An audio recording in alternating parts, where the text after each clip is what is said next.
Welcome back to my new blog. आज हम लोग पटना तारामंडल घूमने के लिए गए थे।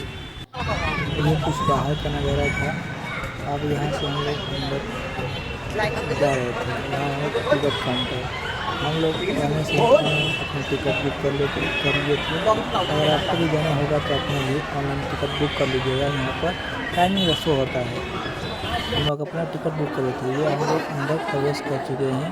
अंदर बड़ा ही गजब का नज़ारा था। लाइटिंग बहुत ही ज़बरदस्त थी यहाँ की। और यहाँ से हम लोग ऊपर जा रहे हैं।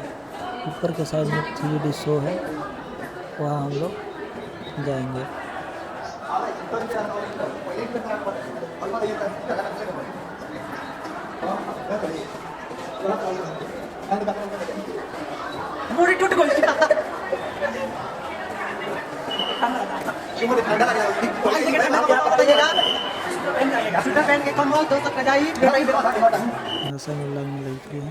यहाँ से हम लोग का एक चश्मा मिल गया है। और अपने यहाँ पे हम लोग सीट पूछ रहे थे कि सीट हम लोग का कहाँ है। तो हम लोग का पीछे में साइड एकदम पूरा सीट है। वहाँ पर हम लोग चले गए, जाकर वहाँ बैठ गए। ये 3D यही चश्मा हम लोग को मिला है। लगा लिया है चश्मा अपना।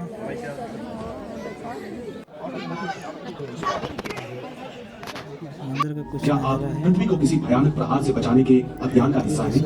या आप मानव जाति की सबसे रोमांचक यात्रा का पहला कदम बढ़ा रहे हैं?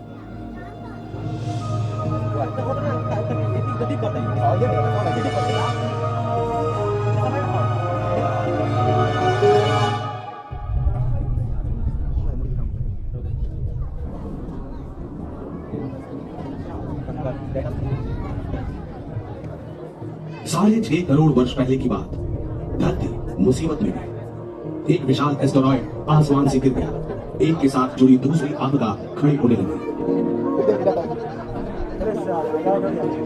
पौधों और प्राणियों की बहुत सी प्रजातियां विलुप्त हो जाएंगी। डायनासोर का राज खत्म होने वाला है।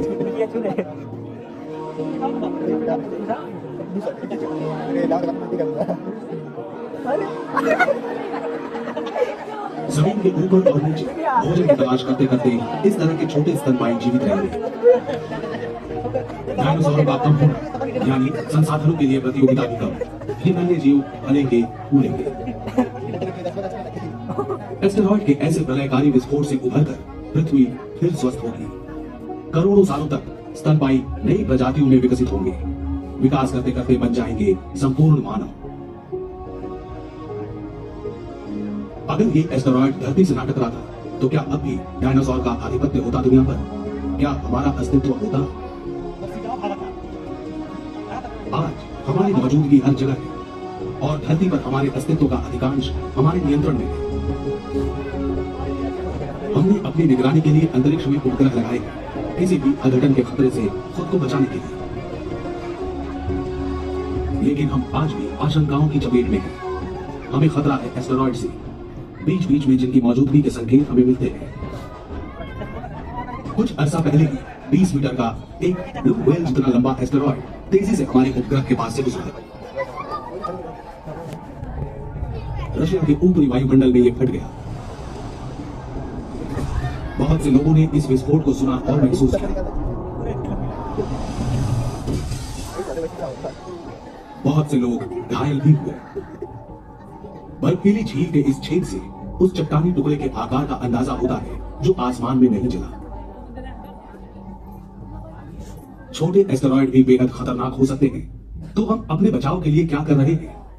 क्या होते हैं ये एस्टेरॉयड?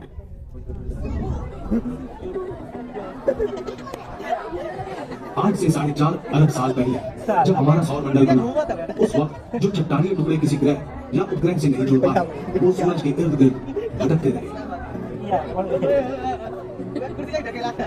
भटकने वाले उन्हीं टुकड़ों में से ज्यादातर एस्टेरॉयड बन गए। इनमें से कुछ ठोस चट्टान है और बाकी कुछ की सतह से पानी होने का प्रमाण मिला है, जो हमें हैरान करता है। क्या एस्टेरॉयड की टक्कर से ही धरती पर पानी आया और जीवन की शुरुआत हुई?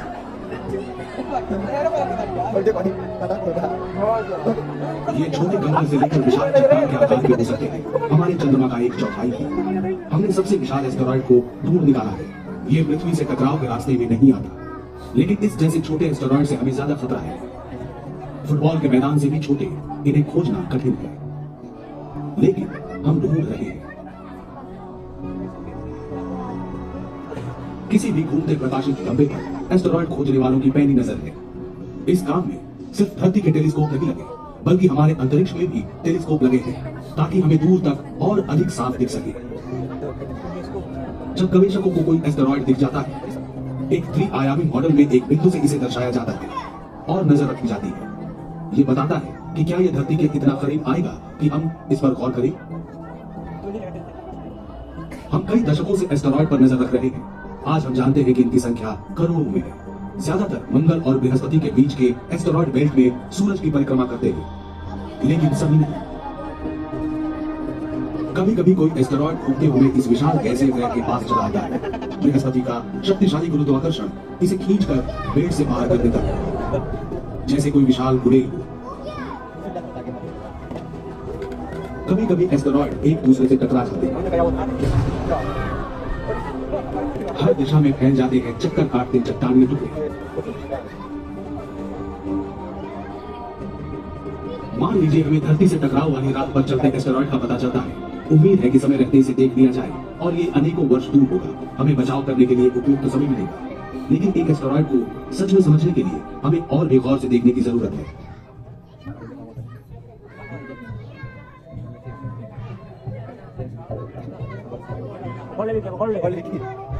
मानव रहित यान इस सफर पर निकलेंगे, सूचनाएं इकट्ठी करेंगे, पता करेंगे आकार, आकृति, घनत्व, संरचना, आंतरिक बनावट, परिक्रमण और गुरुत्वाकर्षण का विवरण। इससे हम जानेंगे कि आगे क्या करना है। सारे विचार ड्राइंग बोर्ड पर हैं। इनमें से 3 हैं। ये है इम्पैक्ट। इसे एस्टेरॉयड पर नियंत्रित और निश्चित समय पर प्रहार करने के लिए डिजाइन किया गया है। इससे एस्टेरॉयड की गति तथा परिक्रमण पथ बदल जाएगा और ये पृथ्वी से दूर हो जाएगा। जितना अधिक वक्त होगा, प्रहार उतना ही कम लगेगा। यदि कम से कम 1 दशक का समय है, हम एस्टेरॉयड के पास से बड़ा अंतरिक्ष यान उड़ाते हैं।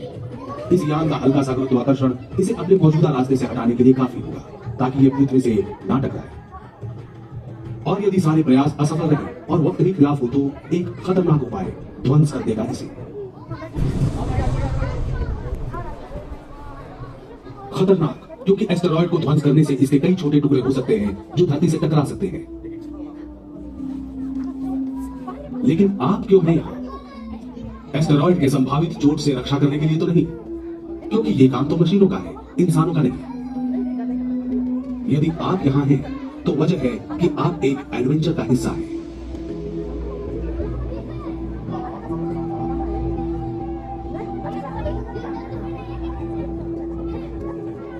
दूसरी दुनियाओं को जानने की हमारी आदिम जिज्ञासा रही है। ये हमें ले आई थी चांद पर, आज ये हमें ले चली सौर मंडल के पार। अपने ग्रह से परे जीवन खोजने की जिज्ञासा लिए हमने पहचानी दुनियाओं की सैर की, अनुमान किया कि वहां पानी है। इसी कारण मंगल के बर्फीले ध्रुवों और इसके उपग्रहों में हमारी रुचि जगी। फोबोस और डेमोस। सिनिस पर भी पानी होने की प्रबल संभावना है। एस्टेरॉयड बेल्ट में जो है विशालतम। हाल ही में हमने और विशाल संग्रह बृहस्पति के एक उपग्रह यूरोपा पर है। सोचा गया कि बर्फ की गहरी परतों के नीचे जमा हुआ विशाल सागर या झील है। किसी मालूम वहां कैसा जीवन पल रहा है। हालांकि यूरोपा तक पहुंचने में 3 साल लग सकते हैं और मंगल तक पहुंचने में महज 7 महीने। अभी तक तो ये सफर एक तरफा है, अब वापस घर नहीं आ सकते। अंतरिक्ष में यात्रियों को भेजने के लिए बहुत सारा ईंधन चाहिए, क्योंकि पृथ्वी का गुरुत्वाकर्षण हमें वापस धरती पर खींचता है।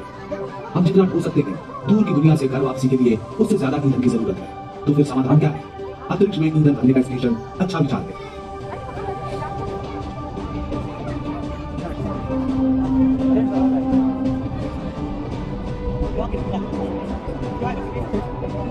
लेकिन एक ऐसे छोटे या बड़े स्टेशन के लिए भी पहले धरती से ही ईंधन ले जाना पड़ेगा। ऐसा करेंगे हम। अगर हमें एस्टेरॉयड से अपना ईंधन नहीं मिल जाता तब। चंद एस्टेरॉयड के भीतर उपयोगी संसाधनों का खजाना है, जैसे कि जल मिश्रित खनिज। इनमें से जल कणों को अलग कर रासायनिक प्रक्रिया द्वारा हाइड्रोजन ईंधन में बदला जा सकता है।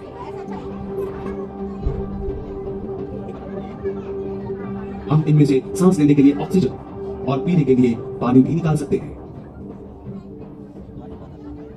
रोबोट इंसानों से पहले भेजे जाएंगे। वो एस्टेरॉयड की संरचना का निरीक्षण करेंगे, इसके गुरुत्वाकर्षण का नक्शा बनाएंगे एवं पीछे आने वाले अंतरिक्ष यात्रियों के यान उतरने के सुरक्षित स्थान का पता लगाकर चिन्हित करेंगे। यहाँ धरती पर हम तैयारी करेंगे हमारे सबसे चुनौतीपूर्ण अभियान की। इंसान अभी तक चंद्रमा तक की दूरी ही तय कर पाया है। इसकी मोहक तस्वीर कई बार धोखे में डालती है।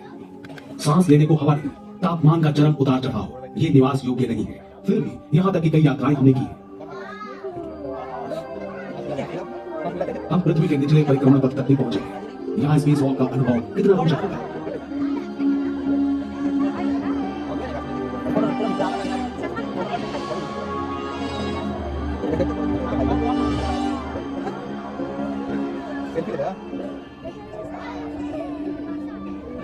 पृथ्वी से 400 किलोमीटर ऊपर इंटरनेशनल स्पेस स्टेशन में अंतरिक्ष यात्रियों के छोटे दल रहते हैं, महीनों तक काम करते हैं और काम बहुत से हैं। न्यूनतम गुरुत्वाकर्षण के शोध से लेकर यान की मरम्मत करना। खास प्रयोगों से हम अपने शरीर पर भारहीनता के प्रभाव के बारे में सीखते हैं, जानते हैं अंतरिक्ष यात्रियों के स्वास्थ्य पर होने वाले प्रभावों के बारे में। एस्टेरॉयड मिशन टीम का हिस्सा होने के नाते आपको कई अनमोल अनुभव होंगे।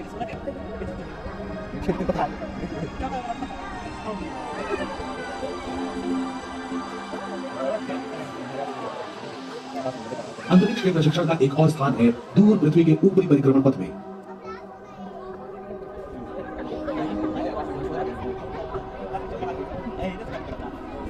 स्पेस स्टेशन से 100 गुना ऊंचाई पर, जहां के हालात और भी मुश्किल हैं, आप उपग्रहों की मरम्मत करेंगे, ठीक करेंगे। इस वक्त से आप खास तजुर्बा हासिल करेंगे जब आप कम गुरुत्वाकर्षण वाले एक घूमते एस्टेरॉयड पर खुद को महसूस करना चाहेंगे। लेकिन जिस एस्टेरॉयड पर हमारी नजर है वो कई लाख किलोमीटर दूर है। इस लंबे सफर की अपनी चुनौतियां और जोखिम हैं।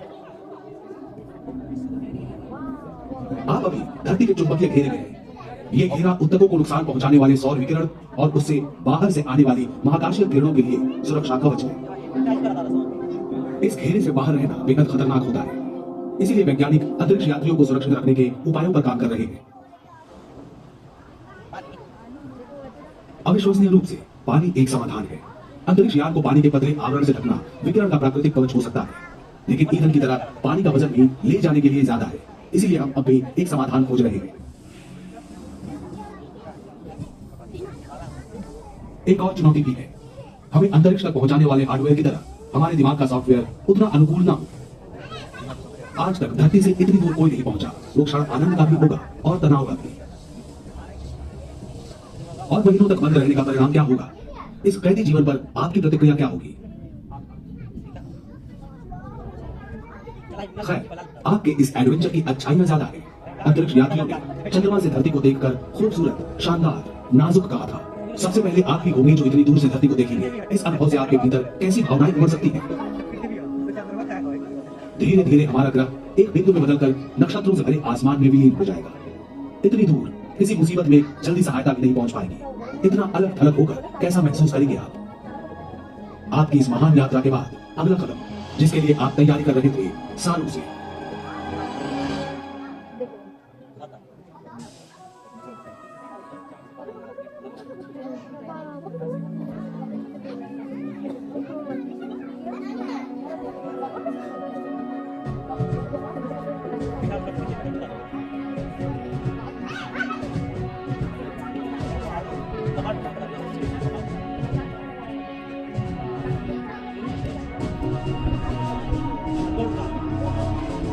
आप और आपका क्रू जो शोध, ज्ञान और अनुभव लेकर धरती पर लौटेगा, वो बेहद कीमती होगा। आप न सिर्फ एस्टेरॉयड की प्रकृति के बारे में समझाने में मदद करेंगे, बल्कि इंसानी तथा तकनीकी क्षमताओं को भी और आगे ले जाएंगे।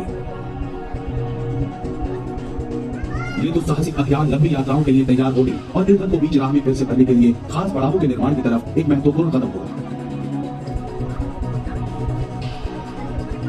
आप हमारे भविष्य के निर्माण में मददगार होंगे।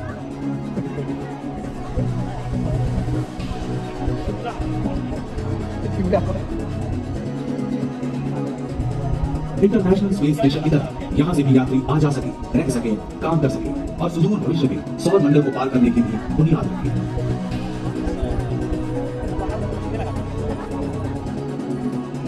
एस्टेरॉइड के भीतर ही मौजूद प्राकृतिक संसाधनों से ऊर्जा लेते हुए मानव जाति बहुत जल्द अपनी अब तक की महानतम यात्रा पर बढ़ चलेगी। दूर की दुनिया अब हमारी पहुंच में है। शो अब ख़त्म हो चुका है। अब हम लोग बाहर आ गए हैं। बाहर ये कुछ ऐसा उसी का शो बनाया गया है, देख सकते हैं आप लोग। शो हम लोग का बहुत अच्छा लगा। 3D जैसा ऐसा लग रहा था कि हम लोग उसके अंदर चले गए हैं, स्पेस में चले गए हैं, ऐसा लग रहा था, महसूस हो रहा था। मज़ा आया दोस्तों। आप लोग भी आए यहाँ पर घूमने के लिए। अद्भुत नज़ारा था यहाँ का। तो कुछ बाहर का व्यू है।